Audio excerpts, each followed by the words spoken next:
Hello everybody, welcome back to Let's Play Hearts of Iron for the New Order as the Iberian Union. Let us continue on from where we last left off. So, we're getting some money from the United States to help us kind of build up the dam. We've met with a lot of leaders in the New World, and hopefully trying to improve our position in the world. So we got the Federal Tax Collection Authority. As all things in Iberia, the worst has yet to come. For now, it is time to debate the Federal Tax Collection Authority. For reasons related to regional autonomy, this issue has been heavily debated, and a conclusion was unable to be reached. A conclusion was still not reached. Equal expansion of Spanish and Portuguese tax collection agency was shot down by Salazar, as the change would require cross-regional jurisdiction be given to tax collectors purchasing regional tax goods in other regions. A strong federal tax authority was also shot down, as it was determined to not have enough force backing it in the case of a tax evasion. Due to this gridlock, a tiny tax collection agency in Iberia will remain dysfunctional. Lovely. I don't need our money. It's fine. Don't worry about it. How much money are we spending now? Annual deficit's 33 million. So I think we're now losing money.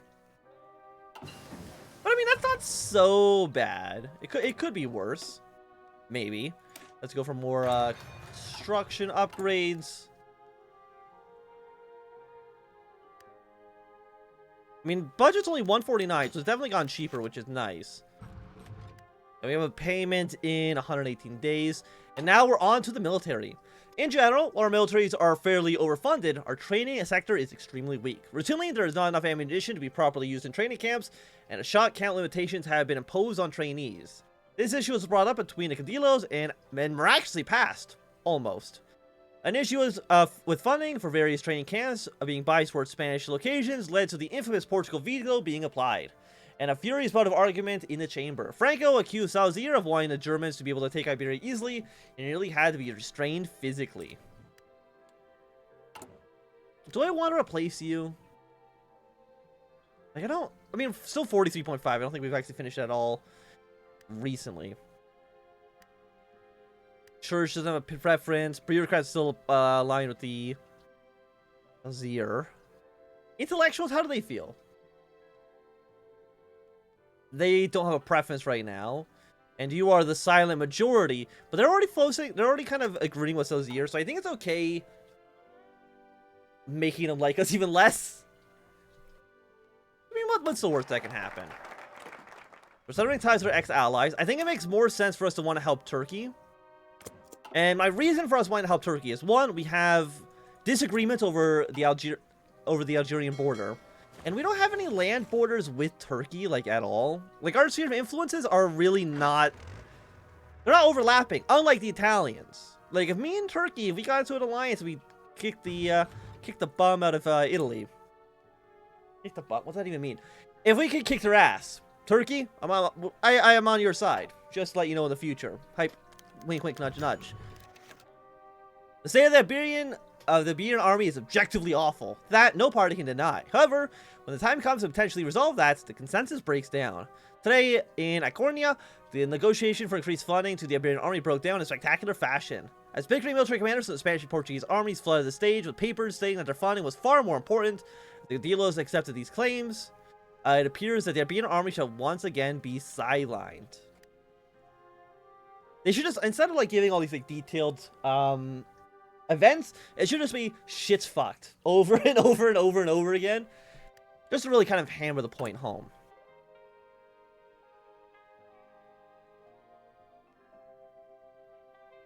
Infiltrate pro-democracy groups. Let's reshuffle command of the troops in Algeria. I'm sure nothing bad could possibly happen. And if anything bad does happen, I'm kind of okay with it. Damn you, Sorgil. The new administration building looks far more impressive than the initial foreseen when approved the schematics, or during his periodic visits during the construction. An imposing structure of glass, steel, and concrete that rose high above the workers' barracks and the temporary buildings it was replacing. He made his way inside with little fanfare. The workers were still too busy moving in, and he was sure that there'd be time enough for whatever ceremony Madrid was planning. Taking the elevator up to the top floor, he greeted a few of the workers before entering his new office. He was not exactly sure what he's expecting, but a lavishly furnished officer is certainly not the first thing that came to mind. Making his way to his desk, the Gibraltar The director stopped for a moment to admire the view of the Strait of Gibraltar and the dam, taking a seat in a rather comfortable chair provided. The engineer kicked back and took a moment to appreciate the furniture, especially the liquor cabinet, which he had made sure would be stocked up. Then he noticed it. An aqueous photo on the desk. A simple Polaroid of an old man. Still, he had seen him before. He was sure of it. Racking his brain, he took himself back. It was right when work on the dam began in the heady years of the 50s. He was introduced himself at the conference. Herman was his name? Herman Segal? No. Sorgal, the bastard behind Anlantropa. The director recalled back. Was this someone idea of a joke? Who would want a photograph of the idiot who had destroyed the Mediterranean? Grabbing a picture, the director threw the photo into the wall with all his might, cracking the frame. Collecting the remains, he opened the window and promptly chucked Sorgal's likeness into the very sea he had ruined. The goddamn Germans. We do some more stuff here. Then goes to Morocco. Let's go speak at a business summit. We don't have enough political power for that. Oh, look at all this new oh, we got so many options now.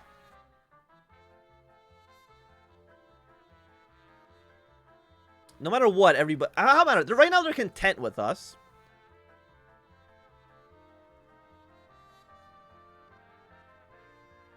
Almost everything makes them angrier. Hire more technicians.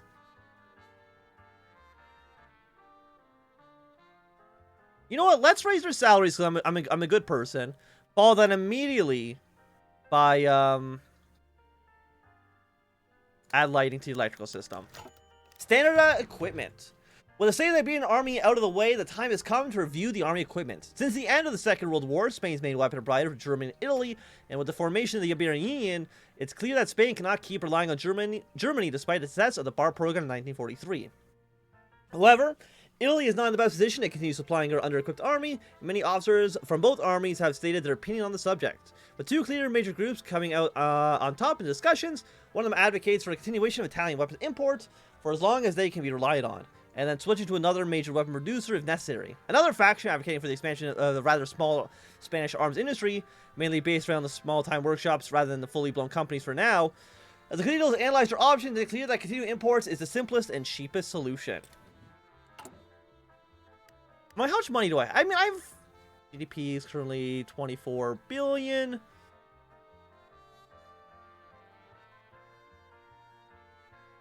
Let's also, like, reduce maintenance cost.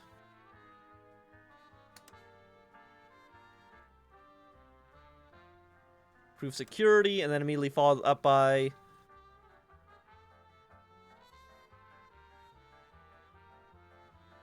I like it. The workers just get mad if you make them do anything. Oh, no, so this is the, current budget. If I spend, like, money here... Oh, it's coming from this money that I've already put into it. Okay, fantastic. Choosing a stage. In order to better address the economic situation in Iberia, the Cathedrals have opted to host a discussion for business leaders in order to encourage cooperation with the government.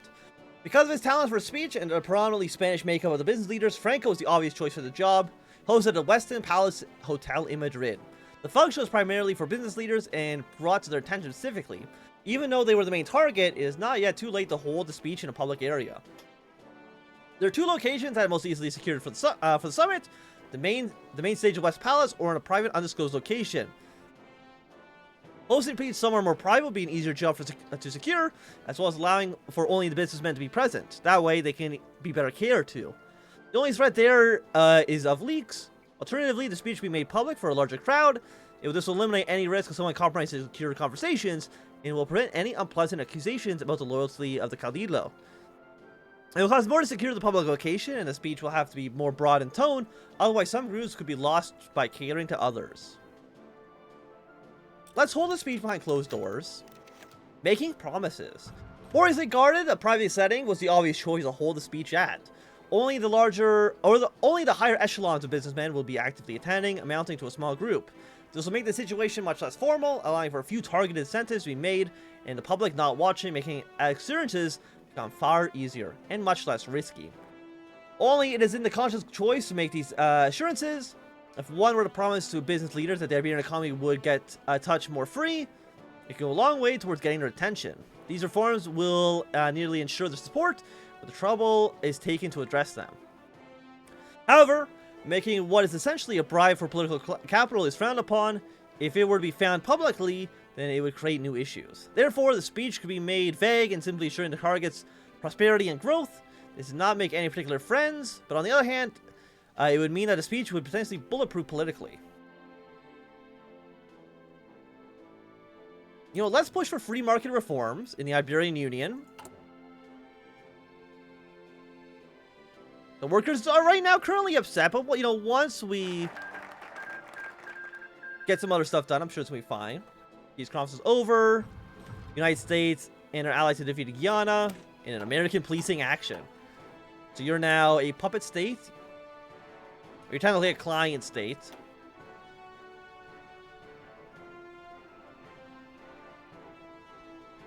Here's the thing, because Salazar is currently in charge, it's going to improve relations for him. Or improve opinions for him. So you know what, let's visit the Balkans. Get that done first. I mean, people already like Salazar. As far as I know. Let me just take a double look. Franco goes to Morocco, Salazar talks to bishops. I mean, what we could do, businessmen now lead towards Franco. We go to Morocco.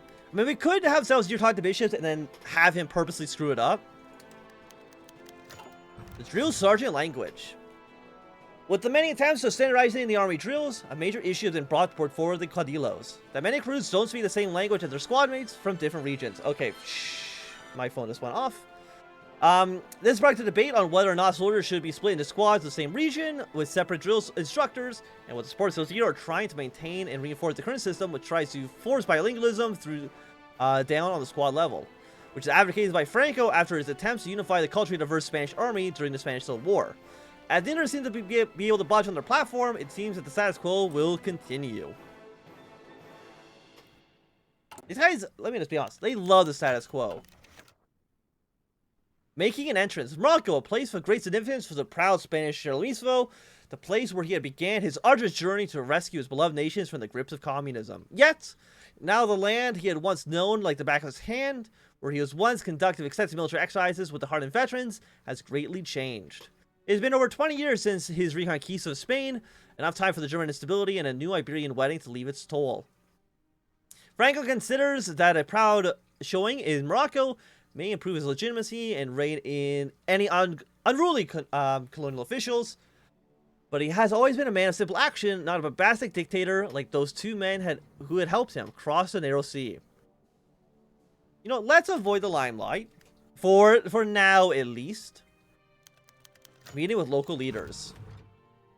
Franco's arrival in North African colony has rejuvenated local Moroccan elites and a push for further autonomy while maintaining Iberian suzerainty. The argument for this is simple. Having a puppet state will allow Iberians to better galvanize resources from the area, whether that be manpower, labor, or natural resource extraction. Yet, given any form of concessions to Africans may be met with ridicule from the European neighbors, Italy in particular could see this as a sign of weakness and push for their strength and presence in the Mediterranean. However, the flutter of Spanish strongman has to make a decision now, meant for him waiting eagerly for a response. You know what? Let's improve our stability. I mean, stability right now is at 19%, which is not great. Meeting with settlers. The Iberian settlers in Morocco have met with Franco today in Ceuta. And after Franco delivered a heartwarming and praiseworthy speech, settlers unceremoniously bombarded our great caudillo with their grievances and troubles. Over the course of several hours, it became clear that the settlers were agitating for more subsidies from the Iberian government to lessen the burden on them.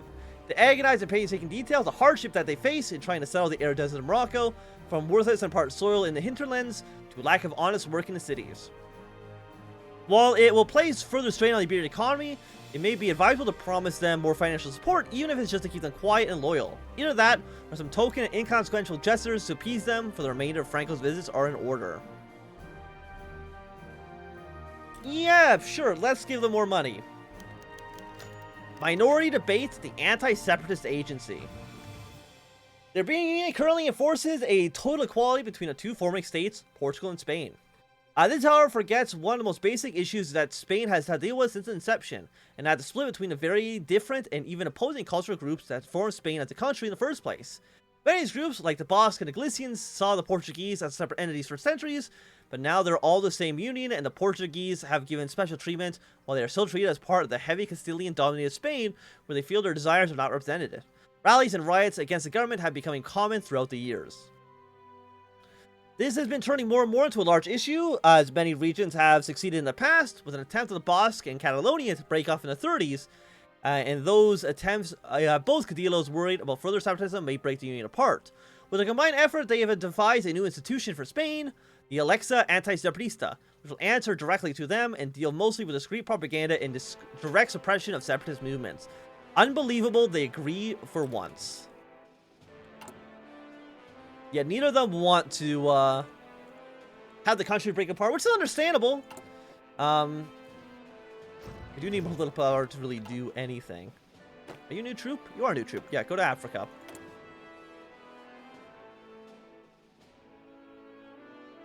Let's sideline the most radical Metanardos. Is that saying it right? Probably not. We're 45% towards completion. Let's go. I mean, they're still upset, but... Minority debate, African languages. With the growth of our African possessions after the Second World War, we're now faced with a rather difficult challenge of integrating the regions into our mighty country. One of the first and obvious issues is the status of African languages in them. Iberia currently owns a large regions of Tamzet, Zali, Rifian, and Berber Arab sub-languages, which are clearly incompatible with the Latin, Spanish, and Portuguese languages. Both Cadillos argue harshly on this, as both countries have a... I apologize. Both Cadillos argue harshly on this, as both countries have a very different colonial policies in the past in regards to language. Salazar argues that the Union should enforce the language policy on the Portuguese Empire, forcing Portuguese through all stages of public life for the colonies. While Franco argues for the Spanish colonial approach, where natives be kept their language, but can only hold public posts and take part in their local government if they speak Spanish. Both Cadillos are pushing for their language, and in the end, discussion turned so rabbit, the final result was simple. At the same time, underwhelming compromise. Both languages will be taught in the region, and administration will be handled in bilingually in order to encourage its own, and will also try to push for both to be used in the private sphere. 2 administrative languages. I mean, in Canada we have 2. French and English. I mean, not that many people use French unless you're living in Quebec, but still. I'm just saying, it's not impossible. Okay, we've gone to the Balkans now.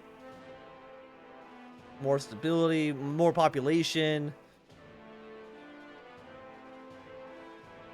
You know, let's retrieve our troops.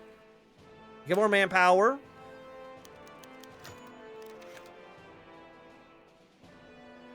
Bring our troops home. Visiting the Balkans. In the world, there are 2 main groups, the influencer and the influenced.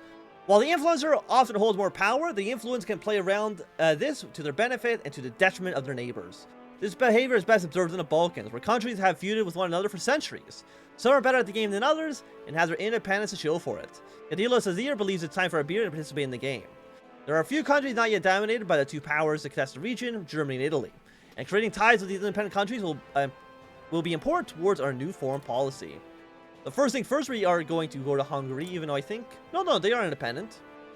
They're actually not part of any alliance. Cadillo in Hungary. Cadillo Sazir found himself in Budapest, meeting with a modest but dedicated group that arrived to receive him. The ambassador and his entourage were friendly enough and offered a tour of the Hungarian capital. To be polite, Sazir gladly accepted. The historical sites were impressive, and it was clear the Hungarians leaned on their legacy for its sightseeing value. After a long while, the tour was concluded. It had taken far longer than anticipated, and only a limited amount of time remained before the state's visit was over. It was planned that there would be both discussions about commercial and trade affairs, as well as more publicized meetings between leadership be leveraged for public relations. I think we probably should want to praise your government. While the opinion of a true meeting is in the past, there's still time to discuss business. Now let's praise your government. Let's see if we can get them to like us at least a little bit more. You guys are having ethnic upheaval in Romania. After a short flight to Bucharest, Sazir is left to enjoy the sights. Being eager to get to business, he quickly moved on to the trip's agenda, press releases, miscellaneous meetings, and more occupy the Cadillo's day. The most important thing These later actions was arranging a higher-up meeting on the short notice in order to strengthen diplomatic ties. It's only a matter of killing time until then.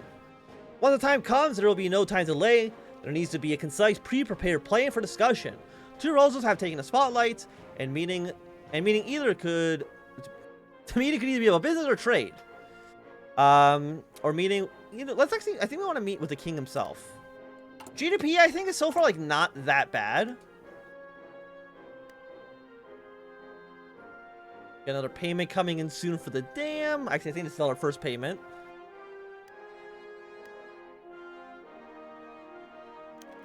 We can't finish you right now. Still about where we started off at, like, the beginning. And minority debate, the status of the Iberian minority languages. The Iberian minority languages are a strange result of artificial kingdoms and caliphates being slowly integrated into Castile-Aragon, causing the Iberian Peninsula to be a complete linguistic mess, where two provinces can hardly communicate with each other without the help of a Castilian Spanish. However, many people in these regions cannot communicate in Portuguese as well as they can in Castilian, and it's slowly turning into a huge issue as both Spain and Portugal lean ever closer together. Algeria has demanded Franco to change the official languages in each region in order to accommodate to the new status of Portugal, Portuguese language being enforced in regions such as Catalonia and Euskadi, just like Castilian Spanish. Franco disagreed, arguing that such a move would only cause the regionalist movements to spark back to life, each of them trying to claim the same linguistic rights as Portugal. The debate has ultimately ended in a tie, with the mainland's linguistic status quo being preserved. But I think that, at least for right now, this is going to be a good time for us to end this episode. So thanks everybody for watching. If you enjoyed, my thumbs up. Not doing it, thumbs down. You want to super subscribe, and goodbye.